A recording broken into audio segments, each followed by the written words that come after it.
ভাই কাটিয়ে নেবে না ভাই কি রে তুই কি বদলে যাচ্ছিস ও এটা 8 সাল বইতে লাভ নেই 80 টাকা তুমি মুসলমান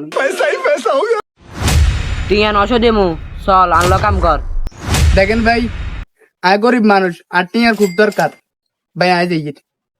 ও ভাই আমি তাহলে মাইয়া গেলে কাজ করে আয় রে ভাই ভাই আয় গরিব হইতে মারি কিন্তু আর মুখের একটা জবান আছে ভাই। ও ভাই আরেকটা সমস্যা সারি এনে খাওয়া দাওয়া খাইতে হলে মাইয়া গেলে খাইতে হইব এ ভাই খান না টিয়া আর বাই দিমু দরকার হই মিয়া। নাড়েন চাই চাই না আয় কাম করি না মেলা দিন কাম করুন ভাই নাড়েন। ও ভাই শুনেন না আরে ভাই তোর ছবি থেকে তোর কবার মারা গেছে ডাকি বলে একটা ভাই আজ আমি একটু বেলা টাকা দে আমি আটটা দেখতে পারি ভাই ও ভাই শুনেন না রে ভাই তুই ভাইয়া এই ভাই তুই আরেকবার হারে তো কইছো ভাই তোর ইয়ে দিয়ে আপনার হারাম আর কামি দাম ভাই আর কামি দাম ভাই কাটিয়ে নেবে না ভাই এবার তোরে মারি গেলাম সব